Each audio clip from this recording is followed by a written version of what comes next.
morning everyone. This is the virtual class of St. Xavier Senior Secondary School Kannauj.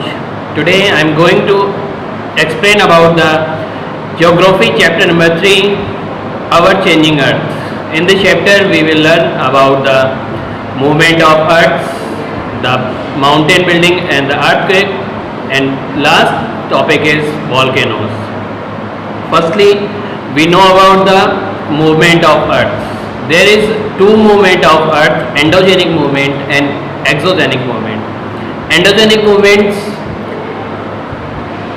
वो movements होते हैं जो अर्थ के अंदर से जितने भी मूवमेंट्स होते हैं, फोर्सफुली जितने भी फोर्स आपके अर्थ के अंदर क्रिएट होते रहते हैं, वो सभी आपके एंडोजेनिक मूवमेंट होते हैं। अब इन एंडोजेनिक मूवमेंट में अर्थक्वेक आता है आपका और वॉल्केनोज आते हैं। एक्सोजेनिक मूवमेंट में जितने भी आपके मूवमेंट्स अर्थ क्रस्ट में होते हैं वो सभी आपके एक्सोजेनिक मूवमेंट्स कहलाते हैं। फॉर एग्जांपल्स आपकी विंड्स हो गई, विंड्स के जरिए आपके जितने भी एरोशंस होते हैं, सॉइल एरोशंस होते हैं, लैंड स्लाइड्स होते हैं, ये जितने भी आपके क्रस्ट पे मूवमेंट होते हैं सभी आपके एक्सोजेनिक मूवमेंट्स कहलाते हैं। Then the continental drift.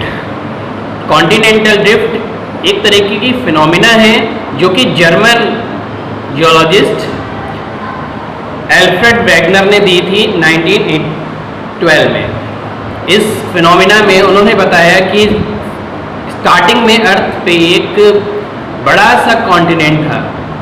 इस कॉन्टिनेंट पर जब वेदर कंडीशंस अप्लाई हुए, बहुत वर्षों तक, कई सालों तक इस पे बारिश होती रही, तब ये अलग अलग कॉन्टिनेंट्स में डिवाइड हुआ। इसको सिर्फ और सिर्फ आप एक फिनोमिना मान सकते हैं, ये फैक्चुअल तौर पर एक्सेप्ट नहीं किया जा सकता है। The tremendous shade generated inside the core of the earth causes the rocks in the made of the become molten. Molten rocks हमारे अर्थ से जनरेट हुई। देन ये जितना ये प्रोसेस था, मोल्टेन रॉक्स हुई, उसके बाद वो जब कूल हुई, देन ये आपकी टेक्टोनिक प्लेट्स बन गई। टेक्टोनिक प्लेट्स ही आपकी अर्थक्वेक के लिए रिस्पॉन्सिबल होती है। देन अब ये जो मूवमेंट है, प्लेट मूवमेंट, ये आपका 3 टाइप्स का होता है। फर्स्ट होता है डाइवर्जेंट प्लेट मूवमेंट, सेकेंड होता है कॉन्वर्जेंट प्लेट मूवमेंट और थर्ड होता है आपका transform plate movement. Divergent plate movement में जब दो प्लेट्स आपस में क्रैक करती हैं, ऐसी दो टेक्टोनिक प्लेट्स जब आपस में क्रैक करती हैं, तब जो मूवमेंट होता है उनकी बाउंड्रीज में, वो आपका डाइवर्जेंट प्लेट मूवमेंट कहलाता है। कन्वर्जेंट प्लेट मूवमेंट जब ज़्यादा से ज़्यादा फोर्स कंप्रेस होता है दो प्लेट्स के बीच में, और दो प्लेट्स आपकी मूव होती हैं एक दूसरे में। एक प्लेट एक दूसरी प्लेट के पास जाती है और दूसरी प्लेट पहली प्लेट की प्लेस पर सिचुएटेड होती है, तभी आपका कहलाता है convergent plate movement. Third type है आपका transform plate movement. This occur when to plates slide each other. एक दूसरे में स्लाइड होती रहती हैं, यानी कि एक दूसरे में आप अपना स्लाइडिंग करती रहती हैं, ये आपका होता है transform plate movement. A tremendous friction occur which lead the devastating earthquake. अब यही जो प्लेट मूवमेंट होता है, ट्रांसफॉर्म प्लेट मूवमेंट, इसी की वजह से आपका अर्थक्वेक उत्पन्न होता है, या आप कह सकते हैं it occurs the earthquake. Third topic है आपका माउंटेन बिल्डिंग। आप पढ़ चुके हो कि मेजर लैंडफॉर्म जितने भी होते हैं उसमें माउंटेन का बहुत बड़ा स्पेस होता है। द डाइवर्जेंट में movement of plates causes fractures और folding within the earth surface. जब डाइवर्जेंट प्लेट मूवमेंट होता है तो वो हमारे अर्थ क्रस्ट में फ्रैक्शन ऑकर करता है, देन फोल्डिंग होती है। अब ये जो कुछ वर्ड हैं आपके, फोल्डिंग हो गया, फोल्डिंग हो गया, इसकी डेफिनेशन क्या होती है वो मैं आपको बताता हूँ। When two plates, firstly I will explain folding. When two plates collide, a lot of pressure is directed from two sides on the crust above them. जब दो प्लेट्स आपस में टकराती हैं और जब दो प्लेट्स कोलाइड होती हैं, कोलाइड्स यहाँ पर मीन होता है जब दो प्लेट्स थोड़ा सा लिक्विफाइड फॉर्म में चेंज होना स्टार्ट करती हैं, तब ये अपने आप को फोल्ड करती जाती हैं। जब ये फोल्ड करती जाती हैं अपने आप को, इट्स मीन ये धीमे धीमे फोल्ड करके ऊपर उठती जाती हैं, तब जाकर के ये फोल्डिंग बनाती हैं। अब इस फोल्डिंग में जो आपका अपफोल्ड होता है टॉप पर, वो आपका एंटीक्लाइन कहलाता है, और जो डाउन फोल्ड होता है वो आपका सिंक्लाइन कहलाता है। Second thing is folding. When to plates move apart from each other, जब दो प्लेट्स आपस में ही एक दूसरे में फोल्ड करती हुई जाती हैं, एक साथ फोल्ड करती हैं और एक साथ लग करके फोल्ड करती हैं, तब ये आपकी फोल्डिंग कहलाती है। इनके बीच में जो टेंशन क्रिएट होता है वही आपका फोल्डिंग कहलाता है। Block mountain and rift valley are the most common landform produce by folding. जो ब्लॉक वैली है और जो ब्लॉक माउंटेन है वो आपका फोल्डिंग का सबसे बेहतरीन एग्जाम्पल है। Third thing is volcanoes. अब वॉल्केनोज तो आप जानते हो क्या होता है। जो मोल्टेन मेटल्स होता है वो आपका किसी न किसी ज़रिए बाहर तो आता ही है। जब एग्जाम्पल से आप समझ सकते हैं, जब आपका स्टमक थोड़ा बहुत ख़राब होता है तब आपको क्या होता है, वोमिटिंग होती है ना।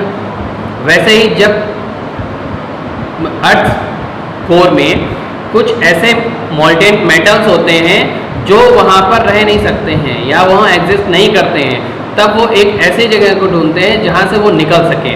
ऐसी ही जगह आपकी वॉल्केनोज कहलाती है। वॉल्केनोज कोन शेप स्ट्रक्चर होता है जिसमें ऊपर की तरफ आपका एक ओपनिंग पॉइंट होता है। इस ओपनिंग पॉइंट को आप वेंट कहते हैं। इससे जो आपका मोल्टेन मेटल निकलता है वो आपका लावा होता है। अब funnel shape hollow at top of the core is called the crater. जो फनल शेप स्ट्रक्चर होता है, इसमें फनल तो देखी होगी ना आप लोगों ने। फनल शेप जैसे कि आपके यहाँ आप देखते होंगे, जब भी आप अगर किसी राशन की शॉप पर जाते होंगे या कभी कभी जब आप राशन की शॉप पर देखते होंगे, जो आपको मस्टर्ड ऑयल देता है, तो वो मस्टर्ड ऑयल जिससे एक बीकर से दूसरे बीकर में शिफ्ट जब किया जाता है तो एक फनल यूज़ की जाती है जो कि कोन शेप्ड होती है और उसके नीचे एक आपका यूट्यूब जैसा लगा होता है, वही आपका फनल होता है। इस शेप का एक होलो जो कि कोर से लेकर के क्रस्ट में आकर के ओपन होता है, इसको आप क्रेटर कहते हैं। अब यहाँ पर 3 टाइप्स की वॉल्केनोज आपके चैप्टर में दी गई हैं और 3 टाइप्स की ही होती हैं। फर्स्ट टाइप है आपका एक्टिव वॉल्केनोज। एक्टिव वॉल्केनोज वो होती हैं जो कंटिन्यूसली जिससे मोल्टेन लावा निकलता ही रहता है, यानी कंटिन्यूसली या तो उसमें से धीमे धीमे निकल रहा है या कभी कभी बहुत ही लार्ज स्केल पर उसमें से मोल्टेन लावा निकलता ही है, वो कंटिन्यूसली चलता ही रहता है। ऐसे ही कुछ एग्जांपल्स हैं, जैसे कहते हैं मेडिटेरियन सी के आसपास जितने भी हैं, जापान में कई सारे ऐसे वॉल्केनोज हैं जिनसे लगातार वो अपना लावा निकालते ही रहते हैं। Second volcano is dormant volcanoes. Dormant volcanoes बहुत दिन तक, बहुत वर्षों तक, यानी कि बहुत वर्षों से, अभी 100 ऑफ ईयर्स से वो अपने शांत अवस्था में पड़े हुए हैं। इट्स मीन वो ना ही उसमें से अब मोल्टेन लावा निकलता है और ना ही निकलने की कोई उम्मीद है। तो ऐसे वॉल्केनोज जो बहुत ही 100 ईयर्स से शांत हैं और उनसे अब लावा निकलने की कोई उम्मीद नहीं है, ऐसे वॉल्केनोज आपके डॉर्मेंट वॉल्केनोज कहलाते हैं। Third type is extinct volcanoes. Extinct volcanoes में आपके आते हैं ऐसे वॉल्केनोज जिनसे कुछ वर्षों से आप उसमें कह सकते हैं कि मोल्टेन लावा नहीं निकल रहा है, बट निकलने की पॉसिबिलिटीज़ हैं अभी उसमें। पॉसिबिलिटीज़ भी कि कहा जा सकता है कि कुछ सालों बाद उसमें से लावा निकल सकता है, ऐसे भी केसेस हुए हैं। Fifth topic is earthquake. अभी मैंने आपको बताया है अर्थक्वेक आपका ट्रांसफॉर्म प्लेट मूवमेंट से होता है। जब दो टेक्टोनिक प्लेट्स आपस में स्लाइड करती हैं तब ये पॉसिबल होता है। अब वेयर डू अर्थक्वेक ऑकर, ये कैसे पॉसिबल होता है इसमें बताया गया है। Earthquake are most common in region when two plates, tectonic plates slide each other. After that the land crust is shaking down. The study of earthquake is called the seismology, and the instrument which is measure the earthquake is called the seismometer.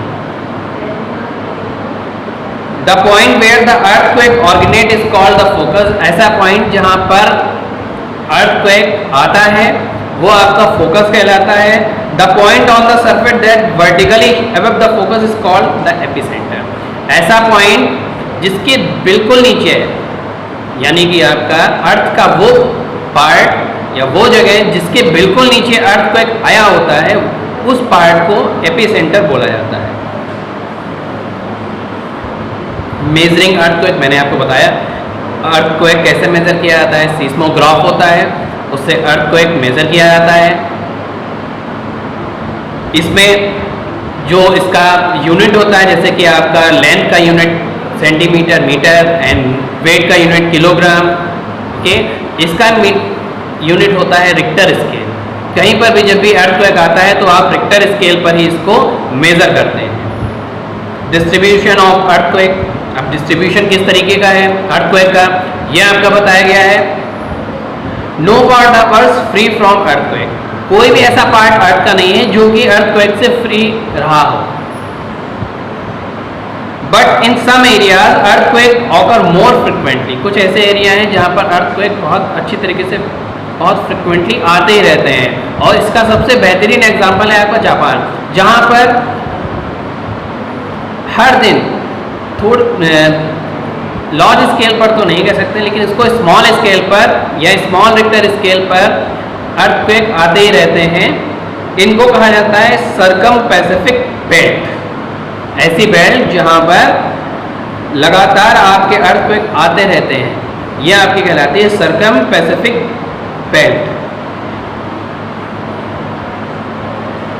The mid-world mountain belt, which is also called the Alpinic Himalayan organic belt, it extends from the East Europe to China. East Europe से लेकर यानी पूर्वी Europe से लेकर China तक जो belt फैली हुई है वो आपकी कहलाती है मिड वर्ल्ड माउंटेन बेल्ट।